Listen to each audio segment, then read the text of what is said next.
This is the IELTS listening test. You will hear a number of different recordings and you will have to answer questions on what you hear. There will be time for you to read the instructions and questions and you will have a chance to check your work. All the recordings will be played once only. The test is in 4 parts. At the end of the test, you will be given 10 minutes to transfer your answers to the answer sheet. Now turn to Part 1.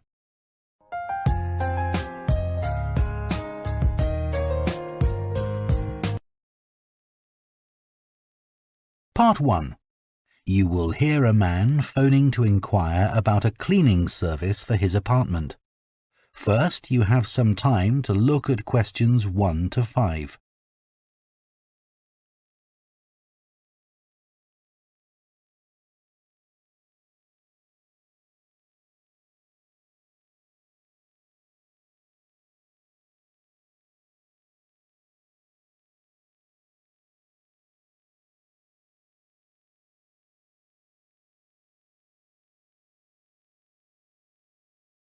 Now listen carefully and answer questions 1 to 5. Hello, Easy Life Cleaning Services, Jacinta speaking. Oh, hello. I'm looking for a cleaning service for my apartment. Do you do domestic cleaning? Sure. Well, it's just a 1-bedroom flat. Do you have a basic cleaning package? Yes, for a 1-bedroom flat, we're probably looking at about 2 hours for a clean.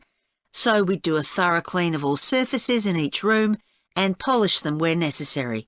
Does your apartment have carpets? No, I don't have any, but the floor would need cleaning. Of course, we do that in every room. And we do a thorough clean of the kitchen and bathroom. Okay. Then we have some additional services which you can request if you want. So, for example, we can clean your oven for you every week. Actually, I hardly ever use that. But can you do the fridge? Sure. Would you like that done every week? Yes, definitely. And would ironing clothes be an additional service you can do?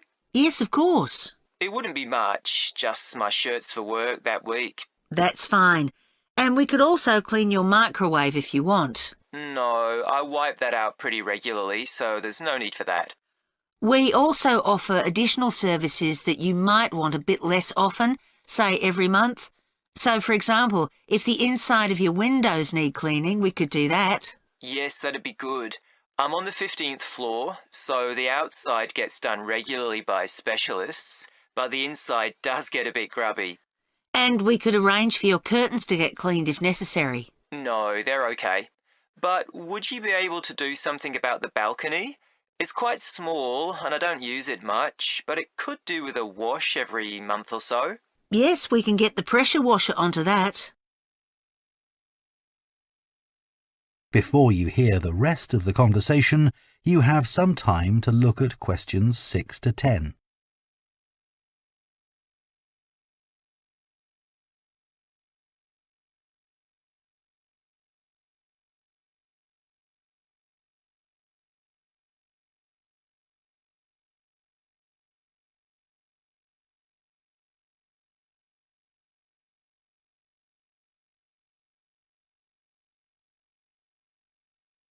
Now listen and answer questions 6 to 10.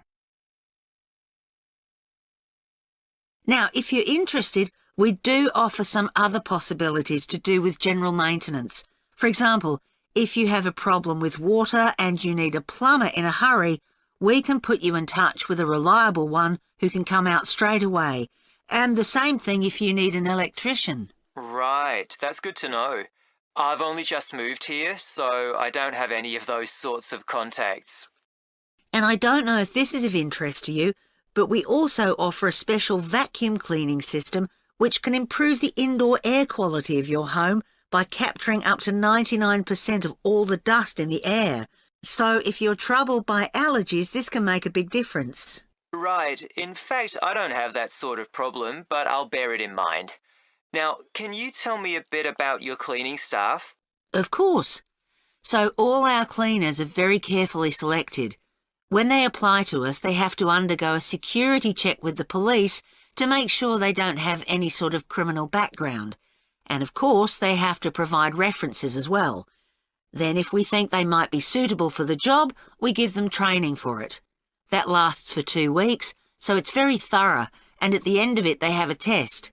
If they pass that, we take them on, but we monitor them very carefully. We ask all our clients to complete a review of their performance after every visit and to email it to us, so we can pick up any problems straight away and deal with them. Okay, well, that all sounds good. And will I always have the same cleaner? Yes, we do our best to organise it that way, and we usually manage it. Good, that's fine. Right, so I'd like to go ahead and... That is the end of Part 1. You now have half a minute to check your answers to Part 1.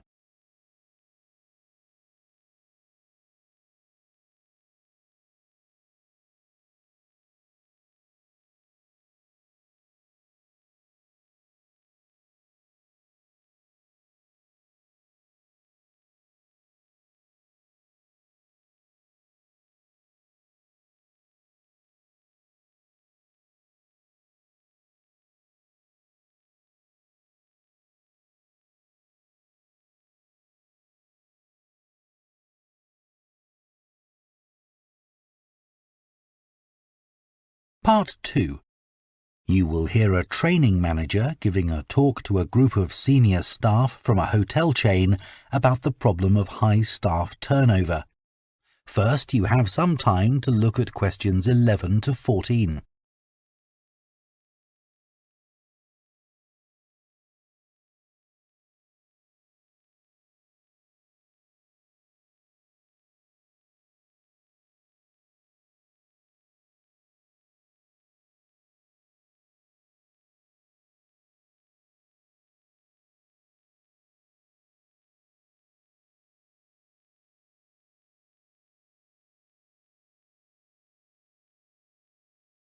Now listen carefully and answer questions 11 to 14.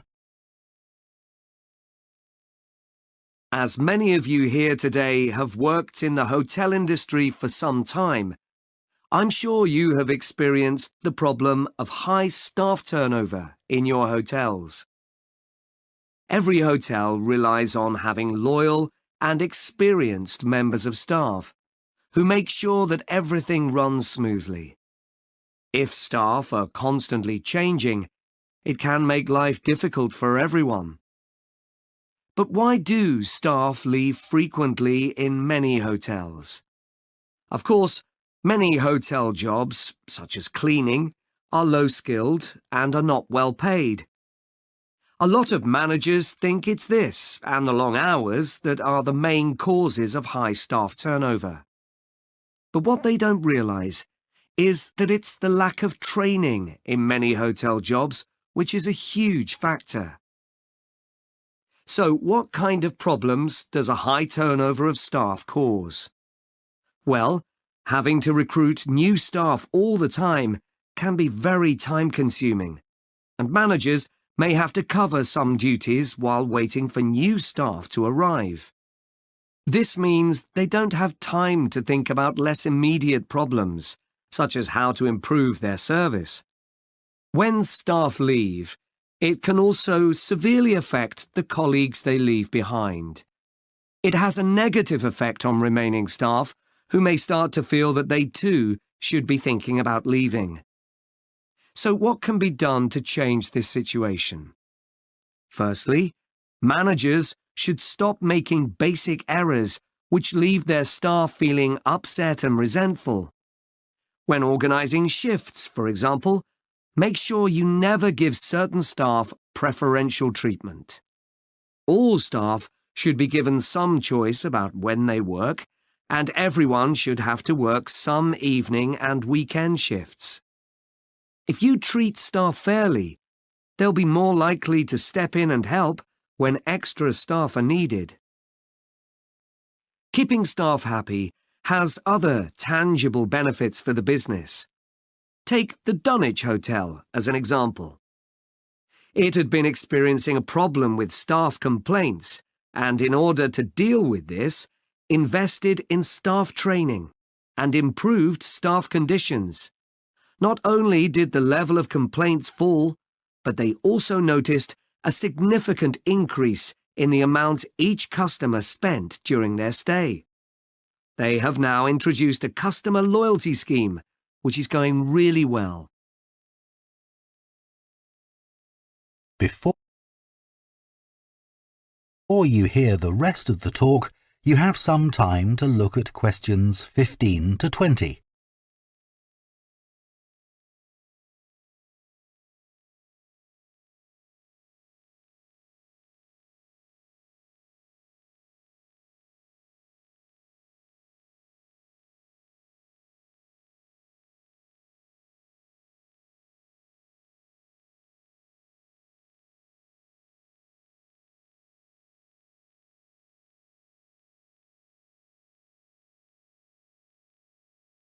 Now listen and answer questions 15 to 20. Now I'd like to look at some ways you can reduce staff turnover in your hotels, and I'll do this by giving some examples of hotels where I've done some training recently. The Sun Club received feedback which showed that staff thought managers didn't value their opinions. They weren't made to feel they were partners who were contributing to the success of the business as a whole. This situation has changed. Junior staff at all levels are regularly invited to meetings where their ideas are welcomed. A year ago, the Portland recognised the need to invest in staff retention. Their first step was to introduce a scheme for recognising talent amongst their employees. The hope is that organising training for individuals with management potential will encourage them to stay with the business. At Blue Water, managers decided to recognise 50 high achievers from across the company's huge hotel chain. As a reward, they're sent on an all-expenses-paid trip abroad every year. Fun is an important element in the trips, but there's also the opportunity to learn something useful. This year's trip included a visit to a brewery, where staff learned about the new beer that would be served in the hotel. Pentlow Hotels identified that retention of junior reception staff was an issue. In order to encourage them to see that working in a hotel could be worthwhile and rewarding with good prospects, they introduced a management program. These staff were given additional responsibilities and the chance to work in various roles in the hotel. Green Planet wanted to be seen as a caring employer. To make life easier for staff, many of whom had childcare responsibilities, the hotel began issuing vouchers to help cover the cost of childcare. Louise Marsh at the Amesbury has one of the best staff retention rates in the business. Since she joined the company, she's made a huge effort to achieve this by creating a cooperative and supportive environment. For her, the staff are part of a large family where everyone is valued. Okay, now I'd like to move... That is the end of Part 2. You now have half a minute to check your answers to Part 2.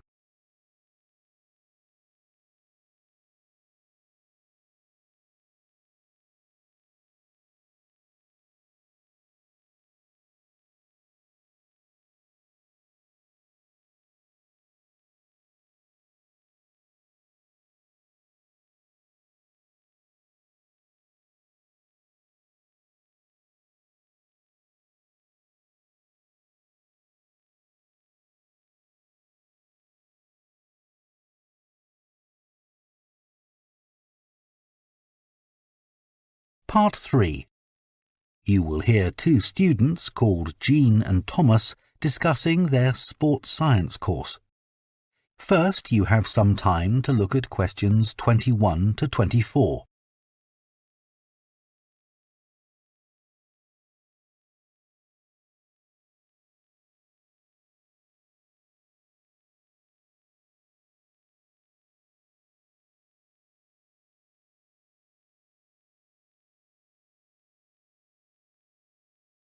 Now listen carefully and answer questions 21 to 24. Hi, Thomas. How are you enjoying the course so far? Yeah, I think it's good. Remind me, why did you decide to study sports science? Didn't you want to be a professional athlete when you were at school? Yeah, that was my goal, and all my classmates assumed I would achieve it. They thought I was brilliant. That must have been a nice feeling. I thought I could win anything. There was no one who could run faster than me. Exactly. So what happened? Did your mum and dad want you to be more academic? Not at all. Perhaps they should have pushed me harder, though. What do you mean? I think I should have practiced more. What makes you say that? Well, I went out to Kenya for a couple of weeks to train. Really? Oh, I didn't know that. I was chosen to go there out of loads of kids and run with some of the top teenage athletes in the world.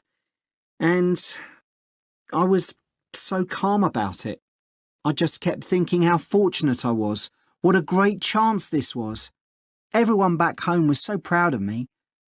But once we started competing, I very quickly realised I wasn't good enough. That must have been a huge shock. I thought, this can't be happening. I was used to winning. I'm sorry to hear that. It's okay. I'm over it now, and I think it's much better to do a university course. And this one has such a variety of sports-related areas. It's going to be good. Oh, I agree. I chose it because of that. Before you hear the rest of the discussion, you have some time to look at questions 25 to 30.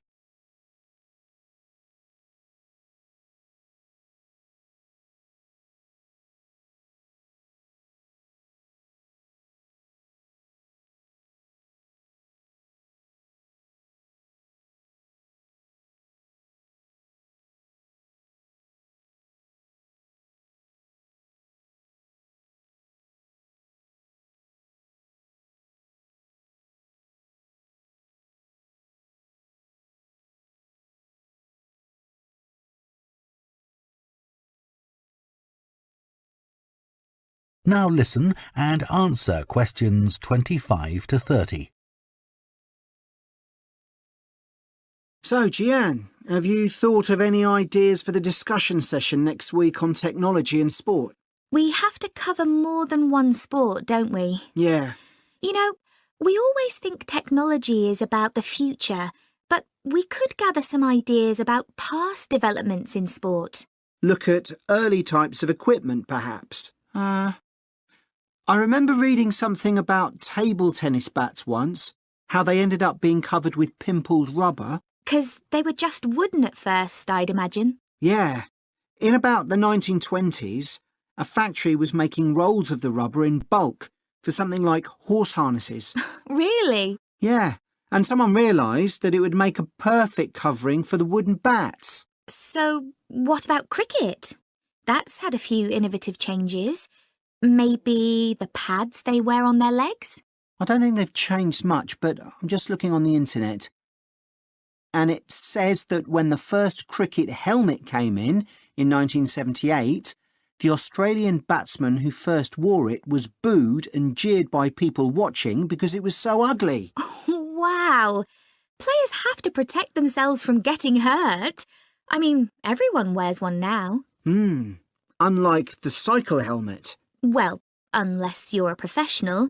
But you're right, many ordinary bikers don't wear a helmet. Hey, look at these pictures of original helmet designs. This one looks like an upside-down bowl. Yet the woman's laughing. She's so proud to be wearing it.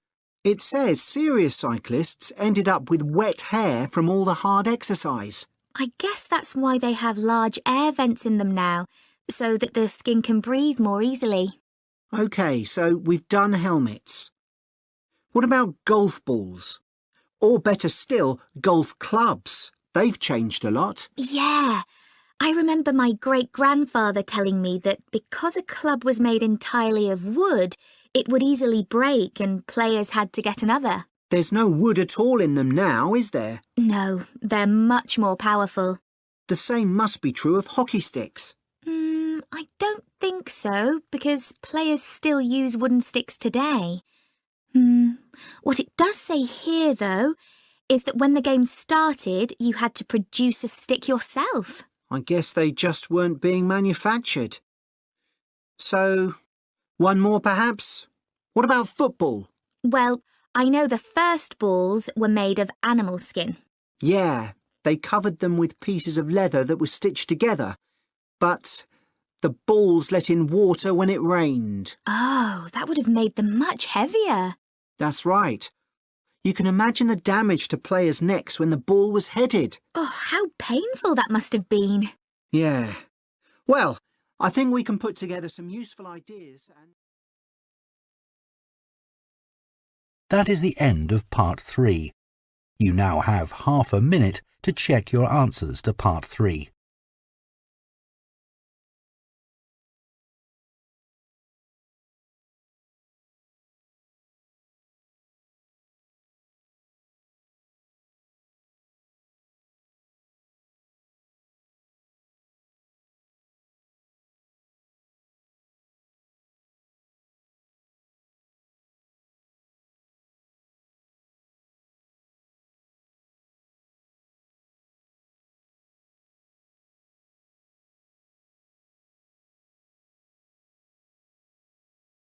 Part 4.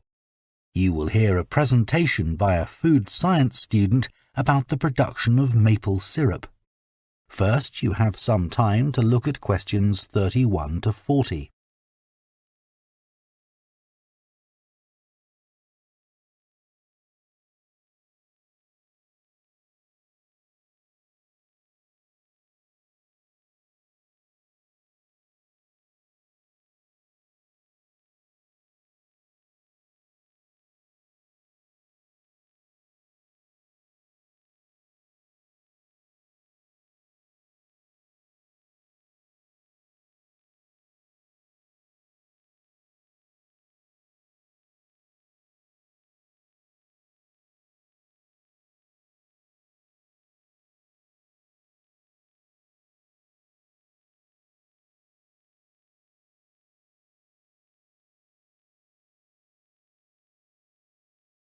Now listen carefully and answer questions 31 to 40. Hello, everyone.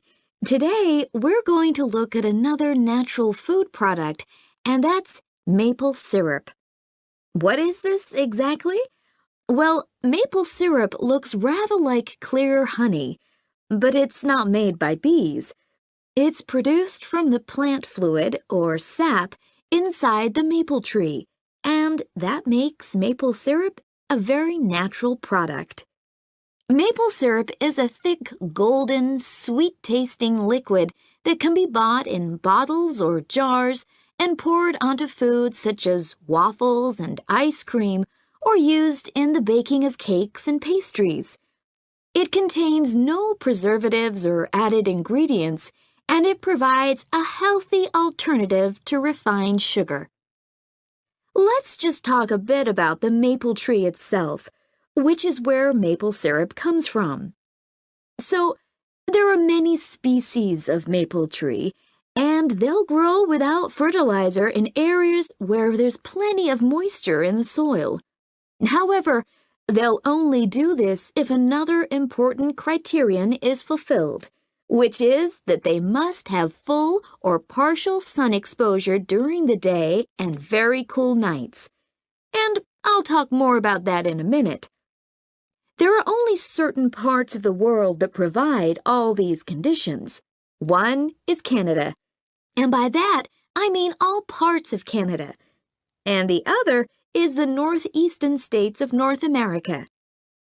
In these areas, the climate suits the trees perfectly. In fact, Canada produces over 2/3 of the world's maple syrup, which is why the 5-pointed maple leaf is a Canadian symbol and has featured on the flag since 1964. So, how did maple syrup production begin? Well, long before Europeans settled in these parts of the world, the indigenous communities had started producing maple sugar. They bored holes in the trunks of maple trees and used containers made of tree bark to collect the liquid sap as it poured out. As they were unable to keep the liquid for any length of time, they didn't have storage facilities in those days. They boiled the liquid by placing pieces of rock that had become scorching hot from the sun into the sap. They did this until it turned into sugar, and they were then able to use this to sweeten their food and drinks. Since that time, improvements have been made to the process, but it has changed very little overall.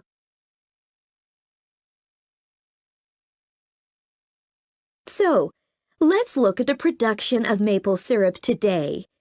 Clearly, the maple forests are a valuable resource in many Canadian and North American communities. The trees have to be well looked after, and they cannot be used to make syrup until the trunks reach a diameter of around 25 centimeters. This can take anything up to 40 years. As I've already mentioned, maple trees need the right conditions to grow and also to produce sap. Why is this? Well, what happens is that during a cold night, the tree absorbs water from the soil, and that rises through the tree's vascular system. But then, in the warmer daytime, the change in temperature causes the water to be pushed back down to the bottom of the tree. This continual movement, up and down, leads to the formation of the sap needed for maple syrup production. When the tree is ready, it can be tapped, and this involves drilling a small hole into the trunk and inserting a tube into it that ends in a bucket. The trees can often take several taps, though the workers take care not to cause any damage to the healthy growth of the tree itself. The sap that comes out of the trees consists of 98% water and 2% sugar and other nutrients. It has to be boiled so that much of that water evaporates, and this process has to take place immediately using what are called evaporators. These are basically extremely large pans. The sap is poured into these. A fire is built, and the pans are then heated until the sap boils. As it does this, the water evaporates and the syrup begins to form.